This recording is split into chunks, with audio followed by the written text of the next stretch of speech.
What to do when they don't show up. Hi, my name is Paul. I am a hypnotherapist.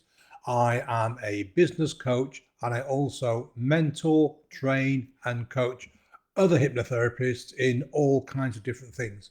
So, what am I talking about today? What do you mean? What do I do when they don't show up? Well, this applies in all areas of your life, but today I'm specifically addressing therapists who have to deal with no shows, people that don't show up to pre calls or sales calls or consultations, and even those who don't show up after they've paid you. So, what do you do? Well, you've got choices. You always have choices. You can sit there and bitch and moan and whine and complain, go, oh, woe is me, there's nobody's turned up, and I booked this and I booked that, and I set this aside and that didn't happen. Woe is me. Yeah, you're free to do that. And if you're going to do that, if you're going to have a pity party, do it for a set period of time, like 5 minutes or 10 minutes, for example, and give yourself that time and get it all out of your chest, get it off your chest, get it out and just go for it. But once you're done, it's done, and then move on. Because you can feel sorry for yourself for the rest of the day, the rest of the month, the rest of the year. And guess what? That will just simply hold you back.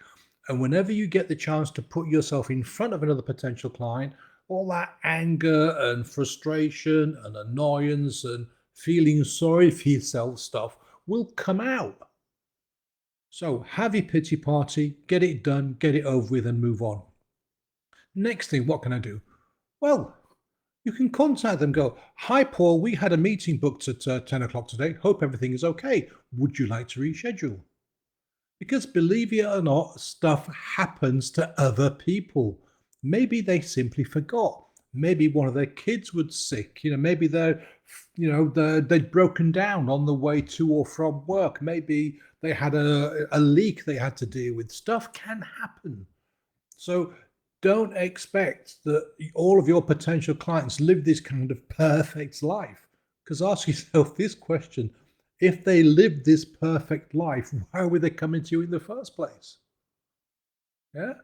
Maybe you made a mistake. Maybe you got the time wrong. Maybe you got the date wrong. Check, double check. If you can't get hold of them, 10, 15 minutes after they should have turned up, give it a day, give it a couple of days. Next thing you can do, keep in touch with that client. If they don't respond to you, if they ghost you, then maybe they've changed their mind. Maybe they found somebody else. Have another pity party and move on if you need to. It happens. If you get in contact with them and they say something like, well, I'm really sorry, Paul, I changed my mind, or this happened or that happened, accept it and move on. Before you do, go, really happy you found somebody else to work with. Look, if things don't work out the way you expect them to, give me a call and I'll see if we can sort something out. Keep their options open. Don't just close the door in the face because they've turned you down this time. They may need you again in the future. Always bear that in mind.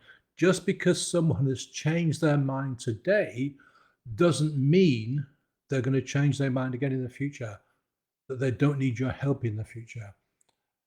The one thing I strongly suggest you don't do is get mad and get angry and write them a snotogram.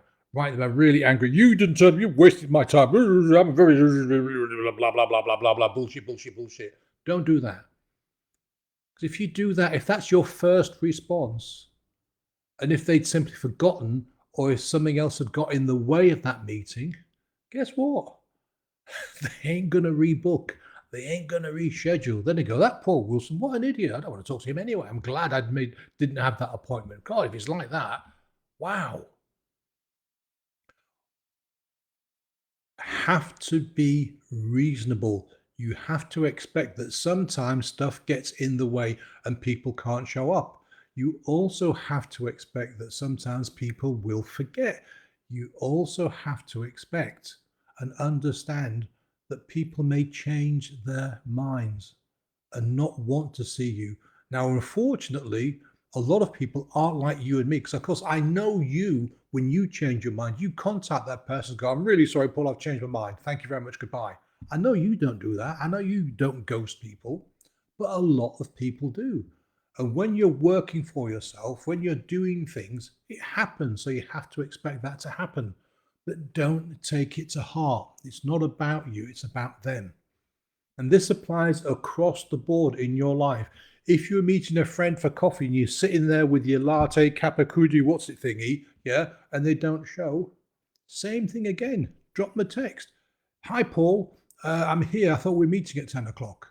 Again, they may have forgot, they may have broken down, or they may have been called into work unexpectedly. You don't know. But don't get mad at them. Sit there and enjoy the fact you can have a coffee in the peace and quiet and reflective moment for yourself. You have choices to how you respond to everything in life. This is just one very tiny slice, one tiny little aspect of things that can happen. So if they don't show up, understand it, accept it, and move on. If you need the pity party, put a bit of salt and pepper on it, do it for 10 minutes, and then that's the end of it. I hope you found this really helpful. If you've got any questions at all, whether you're a hypnotherapist or not, drop a comment below or send me a DM. I will always do my best to answer them for you. If you've got a question that you'd like or you think that other people would not the answer to, then just say, maybe you could do a video about this, Paul. I'm happy to.